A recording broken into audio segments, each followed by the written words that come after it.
Hey folks, Brendan here from Bluelight with three big predictions for you as to what's going to happen with the world of police recruitment in 2023. So if you're looking to join the police or you're in the police recruitment process at the moment, you need to pin your ears back, folks, because these three things are absolute essentials for you, especially with my guidance as to how to manage the repercussions of them.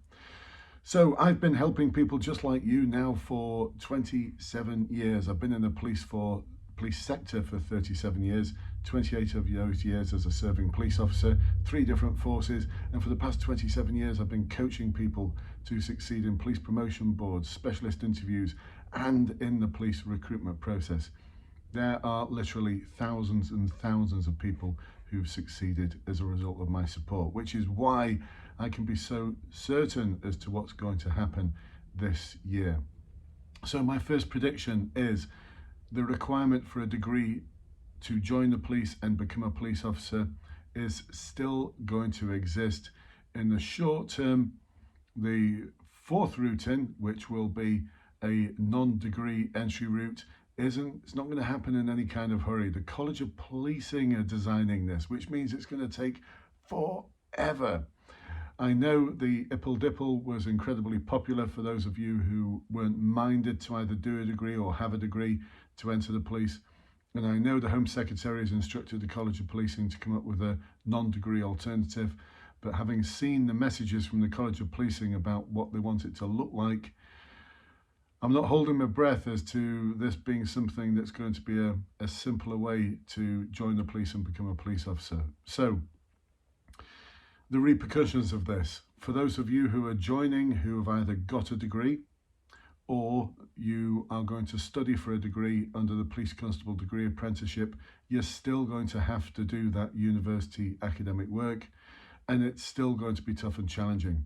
About 15% of everyone who started on the programme, either through the degree entry programme, as in you've already got a degree when you do the diploma, or the Police Constable Degree Apprenticeship, have actually resigned and dropped out.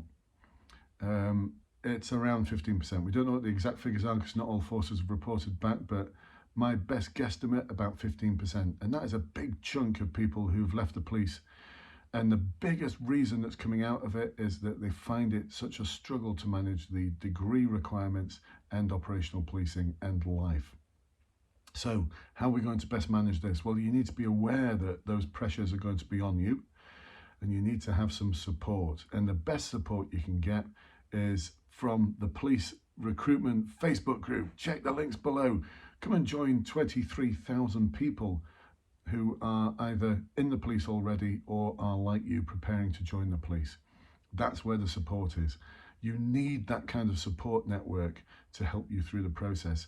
And there's mentors available in that group who can help guide you no matter what force you're in, and you don't have to be in the same force as them. They're quite happy to help you and support you and guide you, even if they're in a completely different force to you. It's a brilliant community. It's been going now for over 5 years, 6 years now, and it's just absolutely amazing. The amount of support in that group is just incredible. So if you're not a member of that group, check the links below. Okay, check my notes. Number 2, yes, the online assessment centre. My prediction is that is still here to stay. It was meant to be a temporary stopgap whilst COVID ravaged the country because we couldn't have face-to-face assessment centres. The College of Policing had to come up with the online assessment centre. I believe it's going to stay. I don't believe they're in any rush to get rid of it, but my other prediction is that forces will start to do more face-to-face interviews. Why? Well, because of the third prediction that's going to come in a moment about the numbers. The numbers are going to go off a cliff edge, folks, in terms of the numbers of people they're going to recruit, which means they need to be choosier, which means that they can afford to be more testing in terms of the tough questions that they ask in the final interview, making sure that they get exactly the right sort of people, but not just the right sort of people, but a cadre of people who are the top scoring individuals, the most promising individuals for the police recruitment process. So online assessment centre, I don't think that's going to go away, but I do believe that we're going to see forces asking tougher questions, more around values, more around motivation, more around your understanding of the challenges the impact of being a police officer. What do you expect the role to involve? I'm already seeing that in several forces already. That's going to continue. I think that's going to get tougher. And I think we may also see the emergence of the use of role plays more. I know the Metropolitan Police use role plays, different powers use role plays. GMP have just dropped the role plays. Who knows, they might pick them back up again, but that's a really, really good way of testing your values, your emotional capability and your behaviours in a stressful situation. So, best way of preparing for that? Well, once again, join the Facebook group, and if you've got an interview coming up at some point in the near future, or even in the far future, now is always the best time to start preparing. So check the links below and come and join the cadre of Interview Course Plus webinars option. This is a group of people who meet every week and we practice through webinars.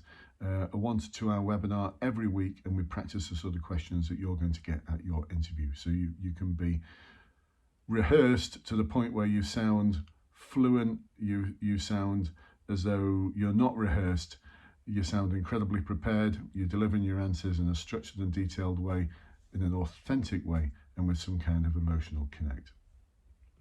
Third prediction, we're going to see the use of talent pools more, because police recruitment and the numbers of officers they need to recruit is going to fall off a cliff edge from April onwards. The 20,000 uplift that's been taking place over the past 3 years comes to an end at the end of March, and I know the likes of Commissioner Sir Mark Rowley have asked or suggested that they might need to ask for an extension. Some forces may be granted that by the Home Office. My best guess is that forces will say, no, you've had until the end of March, you've had 3 years to recruit the numbers. If you've not hit the targets, then so be it, face the financial penalty. Some forces, though, have got all the officers they need for the 20,000 uplift. And bearing in mind, it's not just recruiting 20,000 over the past 3 years. They've had to recruit numbers to fill the spaces left by those resigning and retiring. So it's more like 45,000 to 50,000 officers that have had to have been recruited over the past 3 years. An enormous amount of pressure on the police. The funding runs out, and we already know that police budgets are going to be much less than what they were last year. We're going to see some cuts. We're going to probably see something which everyone will call austerity 2. The health sector, education, they may do okay. But the police sector, well, they've already had funding for 20,000 officers. It runs into the billions. I think it was something like £18 billion worth of funding to recruit those additional officers. And I know they're not really additional, because the service has lost 21,000 officers over the past 10 years. They're just replacing the ones that austerity got rid of in the first place. But no matter whether they really are additional or not, that funding runs out. So forces will start redirecting their budgets towards other things, because they're already feeling the pressure of having to recruit massive amounts of officers. They don't necessarily need to recruit anymore, and even if they do, it may not be as high a priority as ensuring that they can meet their statutory requirements in terms of providing a policing service. So we're going to see the introduction of talent pools. What the talent pools are is where, and I saw this pan out over 10 years ago when Austerity 1 kicked in, this is where forces may set themselves a target. So say for next year we're going to recruit 200 officers. So we need to ensure that we have about 1,500 applications in for 200 officers. That's about the ratio. That's about what it is. 1,500 to 2,000 applications for about 200 positions. Those numbers get whittled down through the National SIF, the Online Assessment Centre, and a final interview. What forces will do is they'll over-recruit, because the last thing they want to happen is budgeting for 200 and then finding that they've only got 150 in the pool to recruit from. So what they'll do is they'll plan to have about 300 to 350 officers in what they call a talent pool. These are the people who have scored the highest marks in the Online Assessment Centre in the final interview, and they get put in a talent pool. The top scoring candidates get taken out of the talent pool to form the next intakes. So if your pass mark is borderline or just above borderline, then it's likely that you're going to sit in that talent pool for quite a long time. And what might also happen, and I've seen this play out, is halfway through the financial year, the force may say, actually, we can't afford to recruit 200, we can only afford to recruit 100. And so that 350 sitting in the talent pool now is clambering around for those 100 places. The only way forces can select people out of the talent pool is by their score. There's a stated case that went all the way to the High Court from the Cheshire Constabulary from about 6 years ago that governs this. They can't just choose more women or more people from an ethnic minority. They can only choose people based on their score. So the high scoring individuals come in that talent pool, everyone else stays within it. I saw this play out a decade ago, folks. People sitting in talent pools for up to 3 years and then eventually being told that everything, all your passes, all your medical, all your vetting, everything's out of date now. You'll have to start all over again. Some forces don't even bother with a talent pool. Cheshire, for example, if you don't reach the required mark, even though you passed everything, they just tell you, no thanks. You've passed everything, but your score wasn't high enough. So expect more of that kind of brutal police recruitment and expect it to get more challenging. So how are we going to ensure that we don't sit in that talent pool for too long? Check the links below. Come and join my courses and webinars that guarantee you will pass. If you don't pass and you've done the work I've asked you to do, I'll give you a full refund. That's how confident I am that my courses will serve you well. They will serve you well. You will get high marks, but I can show you the way. You've got to do the hard work. That's the contract, folks. I show you the way, you do the hard work. You do the hard work I show you, you will pass.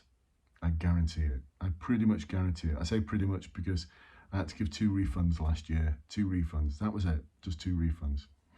So check the links below and please do subscribe to this channel so you get more videos like this that are going to help you in the police recruitment process and once you're in the police and your policing career. I look forward to speaking to you next time, and I look forward to seeing you on the webinars, the weekly webinars where we ensure that you nail it. I'll catch up with you soon. Bye bye for now.